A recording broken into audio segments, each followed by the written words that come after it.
bentukannya sabut kelapa yang sudah terurai. Lemak lor tidak repot lagi kan.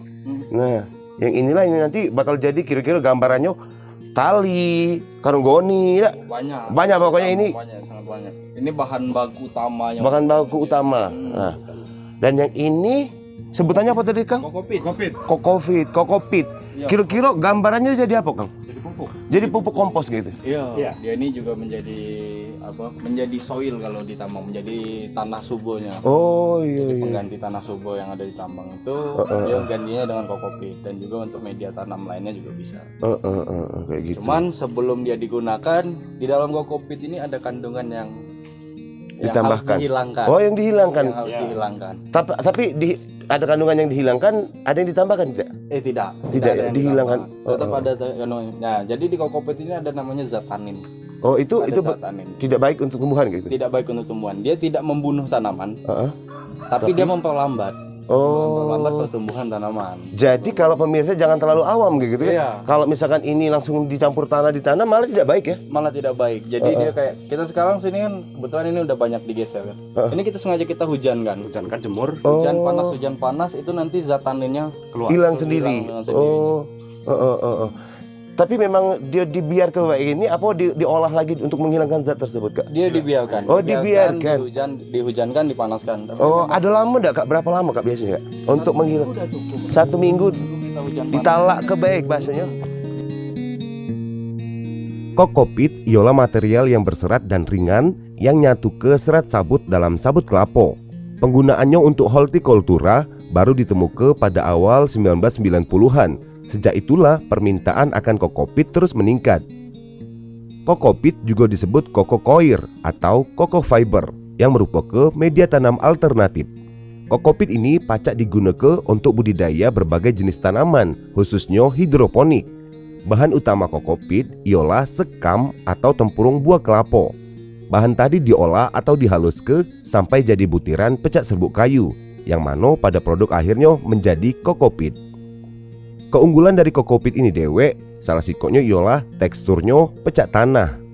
Kokopit mempunyai kemampuan untuk nyerap banyu dalam jumlah yang banyak. Bahkan dikatakan bisa 10 kali lipat lebih baik penyerapan banyunya dibanding media tanam tanah biasa. Hal ini tentunya pacak membuat tanaman, terutama tanaman yang menyukai air, terdehidrasi dengan baik. Jadi pertumbuhan tanaman pun menjadi lebih baik. Kemudahan untuk nyerap banyu pun membuat tanaman tidak mudah kekeringan. Keunggulan lainnya dari kokopit ialah bahan material yang ramah lingkungan. Artinya, kokopit tidak nimbul ke sisa yang berbahaya terhadap lingkungan. Kalaupun banyak terdapat di tanah, maka kokopit ini pacak terdegradasi secara alami. Kalau kita nguno ke kokopit sebagai campuran media tanam, maka media tanam akan menjadi lebih sehat lantaran beberapa jenis jamur dan bakteri patogen tidak pacak tumbuh di kokopit. Kokopit juga pacak mempertahankan kelembaban. Jadi tanaman tidak mudah layu karena banyu tersimpan cukup lama pada kokopit. Kayak ini kan ini kita gunakan untuk cover crop untuk kebutuhan di tambang. Oh ini maksudnya Jadi tambang itu kan sebelum dia melakukan vegetasi, dia itu harus menanam cover crop dulu untuk membantu mengembalikan kandungan-kandungan yang sudah hilang dari tanah itu sendiri kayak gitu loh. Kenapa dia pakai ini Kak? Ngapa tidak langsung dicemplung ke tanah kayak alasannya menurutnya? Itu yang menjadi masalah. Kenapa dia harus menggunakan kokopot? Karena kandungan-kandungan yang terdapat di dalam kokopot ini itu netral. Dia netral. Jadi kayak kokopit itu bisa menjadi pengganti tanah. Dan juga kenapa kita gunakan ini, karena lahan yang ada di tambang itu sudah menjadi lahan kritis, yang dimana topsoil yang tanah subur yang biasanya sebagai tumbuhnya tanaman itu sudah nggak ada. Dan ini sebenarnya kayak ini kalau kita lihat tanaman ini pemirsa bukanlah tanaman hias atau tanaman mahal, tapi ini kacang-kacangan kategorinya. Untuk apa sebetulnya reklamasi itu? Vegetasi ya, revegetasi dari pertambangan tersebut. Nah, ini dia kira-kira di sini kira-kira gambaran produk-produk yang dihasilkan. Nah, kayak gitu kayak. Produk yang dihasilkan ini kokopit. Kokopit tadi. Kokopit tadi yang digunakan untuk media tanah. Berat apa ini kayak? Berat tuh. Lumayan. Lumayan. Lumayan. Ini apa Kak? Ini untuk junjungan gitu. Biasanya anggrek, pencinta cinta anggrek ya. Beneran. Junjungan dicucuk di tanah kayak gitu ya. Iya, Oh. dalam pot anggrek. Oh, untuk perambatan anggrek kayak gitu kan. Kayak gitu. Oh. Dan yang ini tadi sebentar. Ini hasil kokopos apa? Kokopit. Jadi ini tadi yang kita dari sabut kelapa. Ketika dimasukkan ke dalam mesin pengurai dia terbagi menjadi dua. Yang satu kokopit, yang satu koko fiber. Nah, koko fiber ini hasil-hasil olahannya. Ada kokopot, ada kokomes, ada kokorup yang dibuat menjadi tali. Berarti kokopit ini pada konsepnya langsung dimasuk kepada kokopot ini nggak ya? Iya. Oh, kayak gitu. Ini bisa kita langsung gunakan. Kalau digunakan langsung itu kita sarankan untuk penyemaian aja. Kalau untuk penanaman langsung itu ada campuran tanah sedikit. Jadi kita tambahkan dengan campuran tanah atau tambahkan dengan bokasi. Itu pupuk cair. Tapi Kak, pembuatan ini juga tidak ditambah zat lain nggak ya? Tidak ditambah zat-zat Itu yang loh lain, pemirsa, tidak. ternyata praktis gampang banget loh. Gampang. Setidaknya untuk di rumah misalkan besti-besti, ibu-ibu atau bapak-bapak yang hobi bertanam tumbuh, tanaman hias dan lain sebagainya, mboknya kayak gini ya dicontoh. Tapi mungkin kesulitan dalam ngancurnya tadi kayaknya. Ya. Itu kalau Pacak kita diparut cari manual bisa soalnya, cuman Iya. ya lumayan tenaga. Iya, kalau untuk skala sikok 2 kan cukup lah ada dihancur-hancur kayak gitu. Intinya dia harus hancur kayak gitu. Dan sabut-sabutnya dipisah kayak gitu. Pupuk cairnya Nah, organik. pupuk organik. Iya. Bahannya air Air kelapa. kelapa. Ini cuman bahan dari air kelapa dan kita tambah starta. Jadi starta khusus yang kita tambahkan untuk menambah kandungan-kandungan yang ada dalam sini. Ini air kelapa tadi tuh diolah difermentasikan lagi. Fermentasi.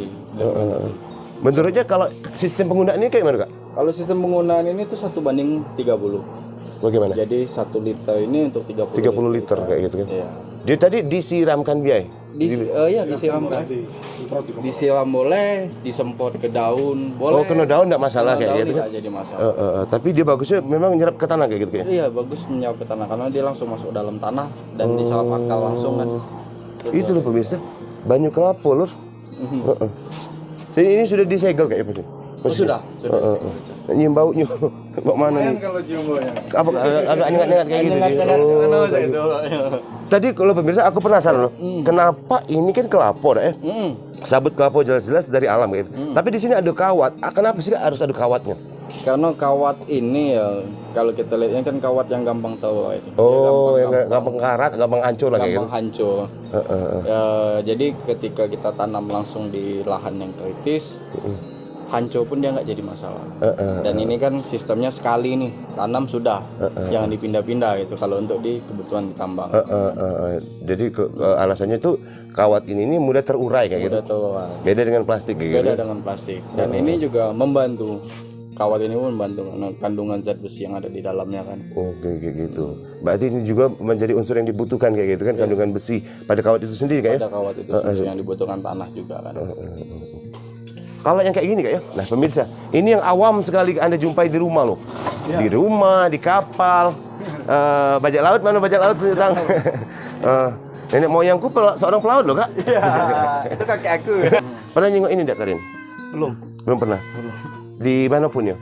Ini nyengoknya. Ini sebenarnya kemasannya baik, Kak. Gelungannya baik, bentuknya kayak ini. Pada intinya tali yo. Ini tali. Ini tali. Ini banyaknya pesanan kayak gini, Kak. Kalau pesanan tali itu belum banyak. Cuman kalau untuk olahan dari tali ini menjadi kokomes itu sudah banyak. Oh, Yang terutama kebutuhan untuk kebutuhan tambang. kokomes itu apa sih? Kokomes itu kita bisa lihat ini kokomes. Ini yo. Ya. Bentar. Ini kayak ini Ya, kokomes. jadi ini kan gulung nih. Ketika dia dibentang dia jadi seperti ini. Oh, sebenarnya itu tuh adalah ini kayaknya. Iya. Oh, posisinya masih Ini belum masih dianyam. dalam bentuk tali belum Ini sudah dianyam. Yang nganyam ini dari Kito yo. Kita sendiri yang Dari sini kayak ya, dari itu Kreatif Sriwijaya. yang nganyam Bagian tim-tim yang bagian menganyam yang ini. nganyam. Tuh. Oh, ya penahan tanah lah kayak Nah, gitu. kalau kayak gitu. untuk kebutuhan kita di rumah Bisa jadi hiasan buat dekorasi. ibu-ibu gitu kan yang suka nanam atau bapak-bapak ini untuk media rambatan tanaman rambat kayak ini anggur Iya nih. iya, contohnya ini ha. Iya, ini ini anggur kayak gitu. Oh, untuk rambatannya kan. Dan di artistik kayak gitu kan. Bisa ditaruh di depan rumah atau di dinding tembok kan. Dinding tembok. Bisa jadi hiasan-hiasan kayak gitu. Ini kayak gitu contohnya kan. Nah, kali ini. Gambaran ini pemirsa, manfaat yang berubah berbentukan kayak tali yo dari bahan sabut kelapa ini adalah ini tali, kemudian yang pemirsa biasa lihat di rumah gitu loh. Ada sapu juga, ada sapu juga, keset, kemudian yang paling banyak juga karung goni. Nah, dan sampai saat ini pemirsa, Kreatif Sriwijaya ini, Taman Rumah Sriwijaya atau Kreatif Sriwijaya ini sudah mempekerjakan 28 orang karyawan. Yang di sini aja itu. Yang di sini aja. Berarti ada yang di luar ya? Ada juga yang di luar, yang di masyarakat langsung. Ada juga tim-tim kita yang terus mendampingin ya UMKM yang baru mau berkembang gitu. Oke. Nah, ini proses pemindalan kayak. Pemintal. Mesin ini menggunakan listrik dinamo kayak? Dinamo, dia bukan mesin pemirsa, tapi dia listrik kayak gitu kan. Itu sabut demi sabut kelapa yang sudah diuraikan di mesin awal pertama tadi disusun ke sini ya. Taruh ke baik ya, bukan disusun sebenarnya, lebih ke ditaruh. Bener ya? Lagi salah, kira-kira kan? Oh, cuma ditaruh-taruh kayak gitu begitu. Selanjutnya dia bakal narik dewe kayak gitu. Iya. Masuk ke dalam ini. Itu hati di dalam masuk. Iya. Langsung terpintal dia, Lur. Kamu ngomong sabut kelapa tidak kuat, kalau dia lapis satu ini bukan main kuatnya. Itulah filosofinya kira-kira. Nah, bentar pemirsa, karena ini kan jadi tidak ada serta-merta dia langsung tinggal ke Begawi, tidak, dia harus tetap diperhatikan kan ini bisa jadi kayak gini pemirsa. Iya. Kusut, berpuntal ujungnya itu. Sama tidak kita dilihat puntal sih. Nah, jadi ketika dia berpuntal kayak gini, pemirsa harus dibenarkan lagi. Di sini bagian tukang susun. Ya, tukang susun dan satu yang mengontrol kinerja pemintalan tersebut. Apakah dia kayak tadi terbelit atau berpuntal dan lain sebagainya. Kalau dia putus, biasanya di sini sering terjadi rawan putus nih. Rawan putus. Jadi dia bisa disambung kan? Bisa disambung. Disambung terlebih dahulu. Pusat Pengelolaan Buah Kelapa, Program Pengembangan dan Pemberdayaan Masyarakat (PPM). Ya, PT Bara Manunggal Sakti. Itu kayak PT Bara Manunggal Sakti. Nah, itu perusahaan batubara yang mendampingin kita. Berlokasi di mana, Kang? Di Jalan Baru, di BMS. Oh. Di Jalan Baru, di Manggul, Desa Manggul. Oh, Manggul posisinya kayaknya. Oh. Ini yang belum, Kang ya? Belum. Ya kalau yang sudah dia ditaruh di sini. Oh. Yang belum. Yang nggak bisa dipintal kayak gitu kan? Iya, dipintal. Nah, ini kan ada contohnya di bawah nih. Ini yang dia udah bisa kepintal nih. Oh, iya. Yang ini. Kalau yang kayak ini dia masih bisa kepintal. Yang panjang gitu masih bisa. Yang panjang-panjang besar misalkan. Oh. Nah, pemirsa. Ini udah bisa kepintal nih. Harus dipisahkan. Pemirsa di sini disebutkan tadi yang belum kita bahas adalah tentang pembuatan minyak kelapa. Apa kalau kokomes apa enggak? Kokomes itu jaring-jaring itu. Oh, jaring-jaring ya. Minyak kelapa pemirsa. Minyak kelapa di sini bahkan permintaannya banyak sekali, lebih daripada permintaan. Iya.